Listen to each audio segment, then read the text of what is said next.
Hey guys, sorry about my appearance.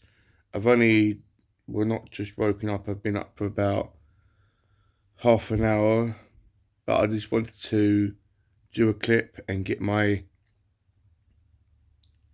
feelings out there about what was or what is happening with Game of Thrones. As I expected, Ned has been kept in a dungeon and he is so proud and he knows that he has to have a choice to either accept Joffrey as the new king or to, you know, not. If he does accept it, then he knows that he will have to go and join members of the Night's Watch at the Wall, and resulting in him not being Lord of Winterfell anymore. Or option two is to basically die or faith or face Joffrey's wrath, which won't be that great because he's basically the biggest dick in the whole wide world.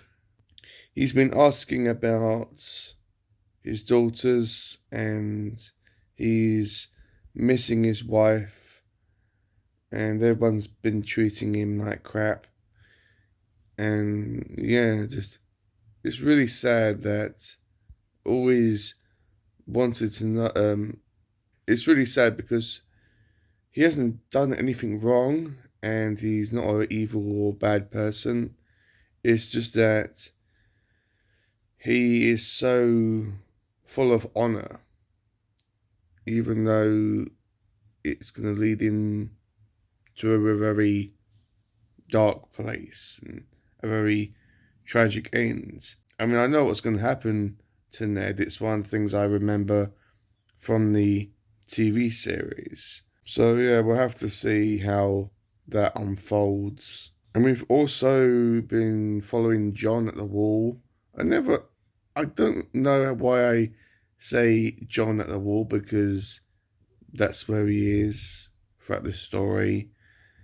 But John has been, yeah, learning about what it means to be a member of the Night's Watch and why they don't have wives or children. And it's because honor for them and duty come first.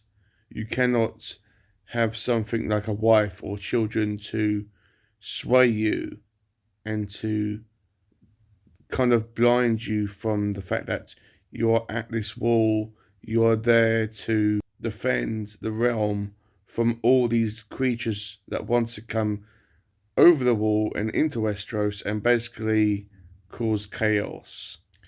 And how all the members of the Night's Watch have to denote and turn their back on their family and what's going on out in the wide world. Like if there's a what like if their family goes to war, they cannot go and help them out. They have to stay at the wall and defend it, and they cannot even assist in any battles or anything like that. They have to disconnect themselves from what's happening in Westeros, which is the world, and forget what everyone thinks about them. Because some people look down on members of the Night's Watch and they have to just stay at their post and defend it. And yes, you do get the impression that people regard the threat, beyond the wall as nothing too serious. I mean, even the map of Westeros, there isn't much that is known about what's beyond the wall. Not a lot of it has been mapped out. And I mean, there could be anything beyond the wall. It really could be anything. I mean, I do hope that they explore it in depth. Maybe John or members of the Night's Watch go beyond the wall and they explore it in detail and They find all these civilizations there. That'd be really cool.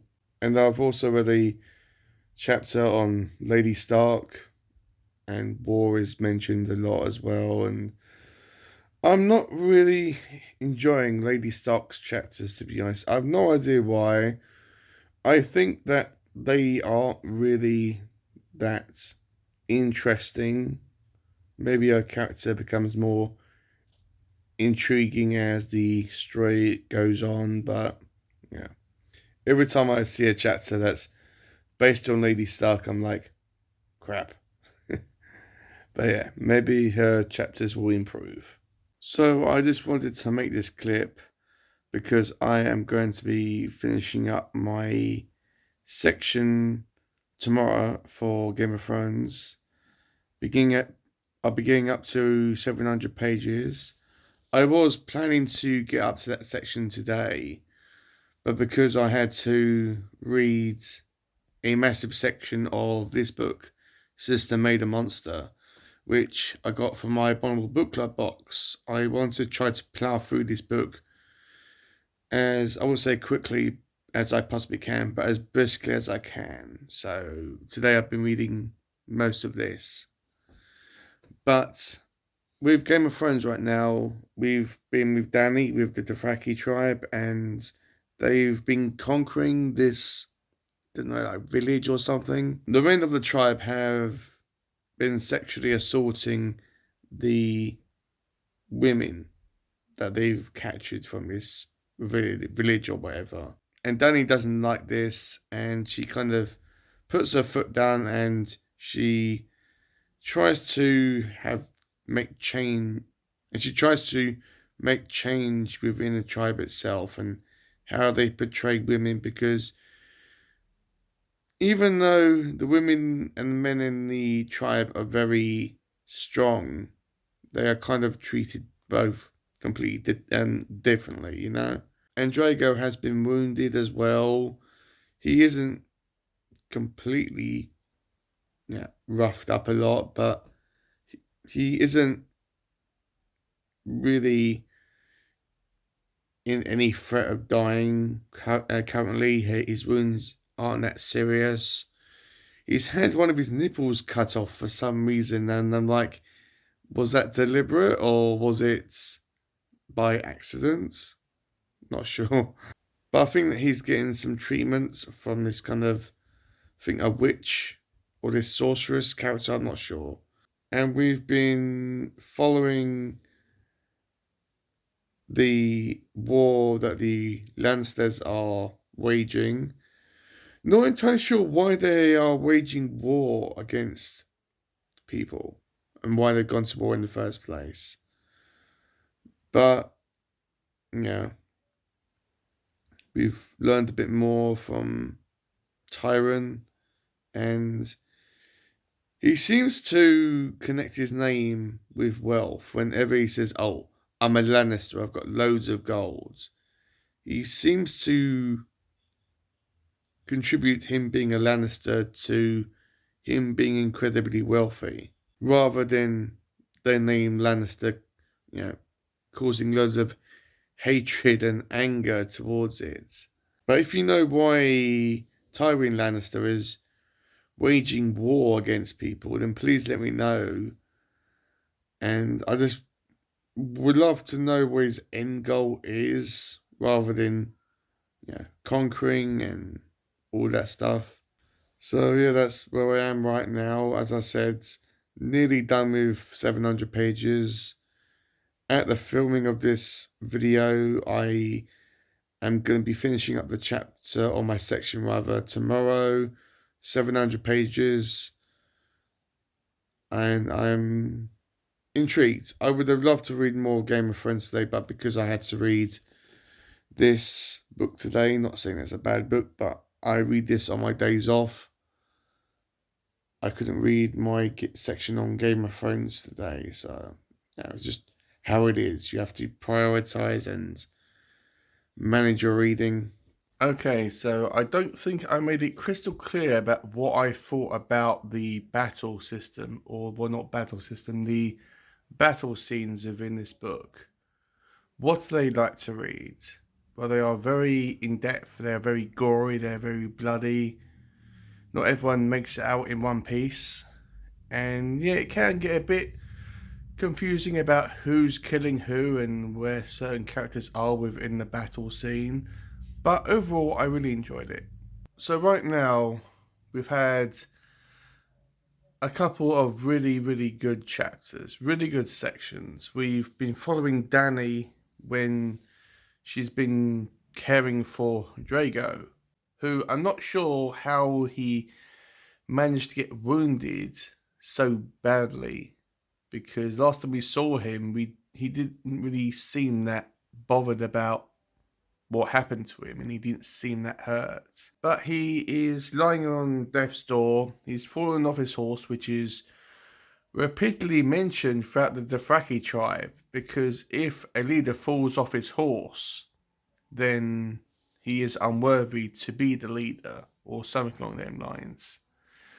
But Dany refuses to accept that Drago is going to die, and she does all this witchcraft and herbal stuff to try to change his fate, and also try to change her fate as well, because she knows that if Drago dies, then a woman can't be the leader of this tribe. I know it's a sexist thing to say, but with the Dothraki tribe, males are the dominant, well, not species, but sex within that tribe. So she knows that whoever becomes the next leader will kill her and ultimately kill her baby as well. And we've also been following Arya, where she's been in the back streets of King's Landing. Now, this situation or this neighborhood where she is, you couldn't get a more appropriate scene for a grimdark book, even if you tried. It is dark, it is bleak. People are willing to steal from you and stab you in the back and take everything that you have. They only think of themselves, and you have to think of yourself and no one else in this neighborhood. It's dark and brittle, and it's full of blood and spit, and it's really, really good. She's trying to survive. She's even killing pigeons to try to either sell or eat. She says that she's eaten a couple of them raw, which sounds absolutely disgusting. Basically, pigeons are rats with wings. So these bells are chiming, and people are saying that the hand of the king, aka Ned Stark, is been brought out, and it isn't really specified that he's going to be executed, but the idea is nudged at. And because I remember what happens in the book, I know what's going to happen with Ned. But right now, I'm currently at 700 pages, but the chapter that I'm currently on ends on page 704. So that's where I'm going to round it up. So yeah, that's where I am with the book. Everything's all winding down, things are changing, and new things are about to begin, whether they are for the better or worse. When it comes to King Joffrey, I think nothing good will ever come of him being king, but we'll have to wait and see. I don't think anything good's gonna come out of his reign. Also, guys, I just thought of something that Ned has been accused of murdering the king or betraying him in some sort of way. There were loads of stories being thrown about by the villagers and by people in general about what actually happened between Ned and Robert. But the general idea is that he killed him. Now, if that's the case, why aren't people more pissed off, sorry about my French, about Jamie being, or basically doing the same thing? He openly admitted to killing his king, the one person that he swore to protect, his own king. He turned against him and killed him. I do not know whether the circumstances were different. Maybe no one liked the king and Jamie decided to kill him because no one liked him. And maybe that's the reason why no one really cares about Jaime being labelled as the Kingslayer. And maybe that's also a reason why he's been, I wouldn't say forgiven, but no one really wanted to have like a witch hunt for him like they're doing with Ned, who's pretty much been, blamed and accused of doing the same thing. And probably because everyone's afraid of Jaime because, well, one, he's completely insane, and two, he is a Lannister, which people are either afraid of them or got a massive hatred towards. Hey guys, this is the very next morning. I got up early in the morning today and I finished the chapter that I was currently on. So I am currently at now 705. So that's where I'm going to cut off this section of this vlog. The next time that you see me will be the very last vlog for Game of Thrones. So yeah, we're nearly there. And yeah, I'm just going to say about what happened to Ned or Eddard Stark.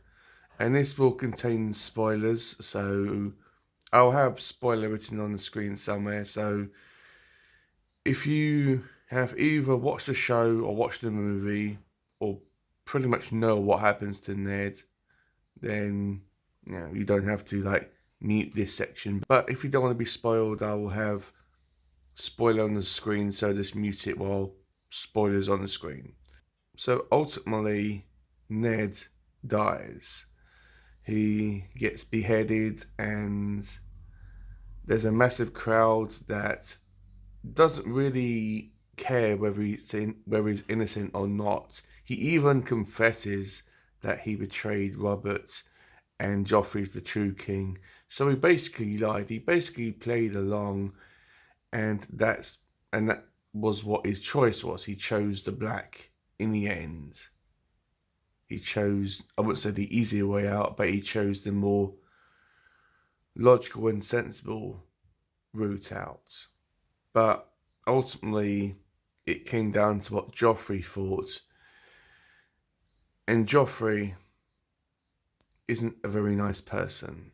He's power hungry, he's a mummy's boy, he's the biggest twat and douche ever. And yeah, he wanted to please the people, I think, because the people, even after Ned confessed himself being a traitor, even though he isn't, they still wanted his blood. So Joffrey said that, okay, his mother and Sansa wanted him to be spared, but he basically said that he doesn't want to have any traitors within his kingdom. So he has to have the king's justice. Yeah, massive quotes there. And beheaded him. Of course, Arya was there in the crowd. She was trying to get to her dad, but the crowd was too dense and she couldn't get through, and everyone was fighting and throwing stones. And, but at the last minute, a man in black, not sure if he's from the war or not, someone that knows her father, basically told her not to look and look at him instead. I'm not sure what to make of him. He seems to be there to help her, but at the same time, he seems to be a bit rough, if that made sense. I can't remember who this character is, or if it was mentioned in the book, but I think that's where her section ends of the book, or with this book, and probably continues in Clash of Kings.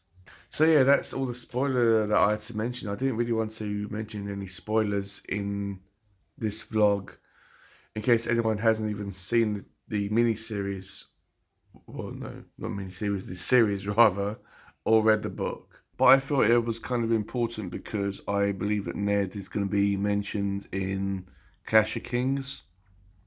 So I just wanted to give you guys I mean, I just wanted to make it clear that Ned's not going to be in the story anymore. Well, not in a physical form anyway. So guys, that's it. That has been my vlog for Game of Thrones. As I said, the next time that you see me will be the very, very last vlog. Nearly done with this book. Cannot wait to finish it. 3 more days and I would have completed the book.